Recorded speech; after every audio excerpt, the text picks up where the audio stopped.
Cette crise énergétique en fait est très inédite, on n'avait jamais connu ça et surtout des variations de prix avec une telle rapidité, une telle brutalité on peut dire même. Pour les entreprises c'est très violent parce que une entreprise sait intégrer des évolutions de prix, on le fait tous les jours, mais lorsqu'il faut augmenter, de multiplier par 10 le prix de l'énergie par exemple, c'est totalement insupportable pour une entreprise quelle qu'elle soit. La méthode que l'on peut employer évidemment c'est une méthode relativement classique qui est de dire, ben voilà, par rapport à cette brutalité, on s'adresse à l'État en disant il faut que l'État nous aide à passer cette mauvaise passe pour pouvoir assurer les fins de mois et payer les salaires des collaborateurs. Là, c'est un peu différent parce que nous sommes dans un marché qui est un marché ouvert avec de nombreuses entreprises, un marché européen dans lequel les aides publiques ne sont pas autorisées comme elles peuvent l'être. Et donc, la mécanique qui a été mise en place est une mécanique un peu différente, qui est une mécanique qui permet de mettre en place des amortisseurs qui vont résoudre un petit peu le problème. D'abord pour les particuliers. Les particuliers verront une augmentation qui sera quasi nulle si on prend en compte l'inflation pour les foyers les plus modestes. Et pour les autres, ça sera autour de 15%. Par contre, pour les entreprises d'une certaine taille, là c'est plus compliqué parce que, comme je vous le disais, l'augmentation va être très importante et l'aide publique qui est prévue aujourd'hui est une aide publique qui est insuffisante pour amortir la totalité de l'augmentation. Ce n'est pas le cas dans tous les pays. L'Allemagne, par exemple, a plafonné le prix de l'électricité pour une grande partie à 70 € le mégawattheure, c'est-à-dire 7 centimes le kilowattheure, ce qui est très bas. Et en fait, en France, on essaie on pense que les pouvoirs publics devront encore augmenter l'aide qu'ils apportent aux entreprises, sinon beaucoup d'entreprises devront malheureusement arrêter leur production.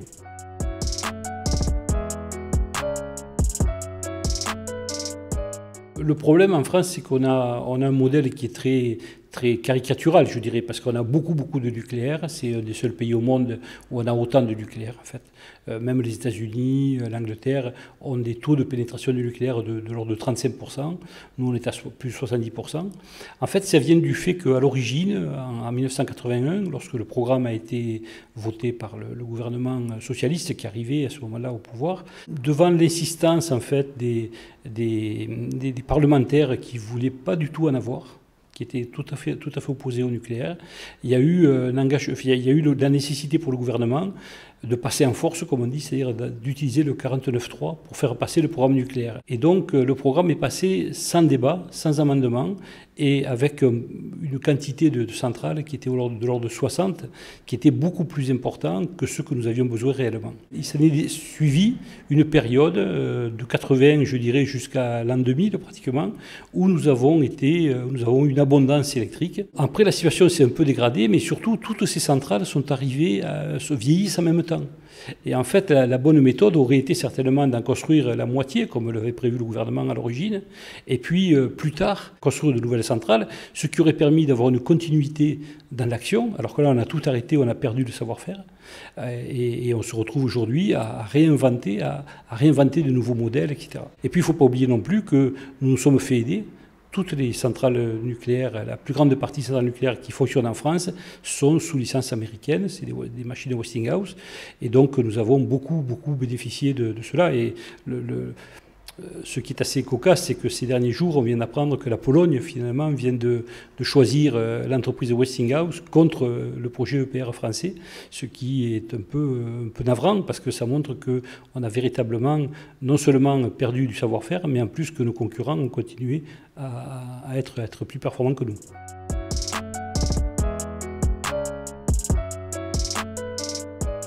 Alors en fait, en France, on n'a jamais vraiment cru aux énergies renouvelables. Même, il faut se souvenir qu'à la fin des années 80, 86, 87, il était même interdit de faire du solaire en France, par exemple.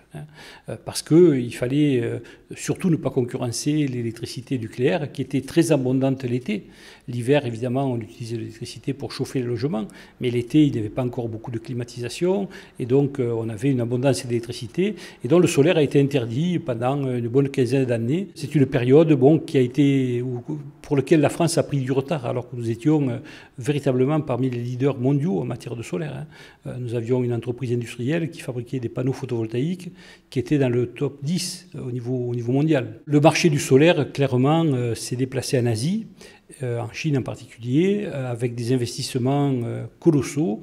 Et je dois dire qu'il y a une dizaine d'années, quand j'ai fait une tournée en Chine, etc., et quand je suis allé voir les gens des ministères, et même à l'Élysée, pour dire, regardez ce qui se passe, il y a des investissements importants, il faudrait peut-être s'occuper du solaire.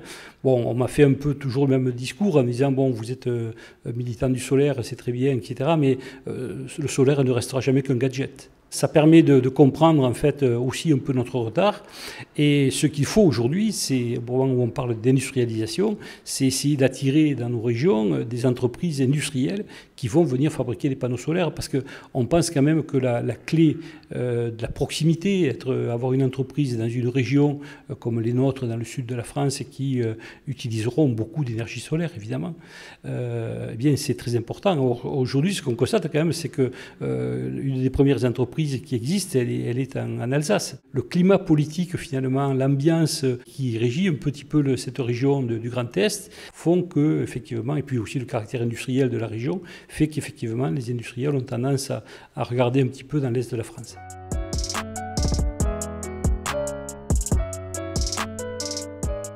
Aujourd'hui, on peut considérer que les énergies renouvelables ont gagné la partie, c'est-à-dire qu'en fait, c'est les énergies qui sont les moins chères en termes de production du kilowattheure, que ce soit pour le solaire, pour l'éolien.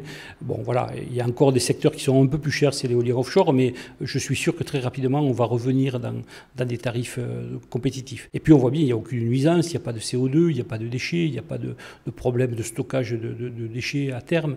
Voilà, ça, c'est quand même très important. Et aujourd'hui, c'est vrai qu'il y a une certaine...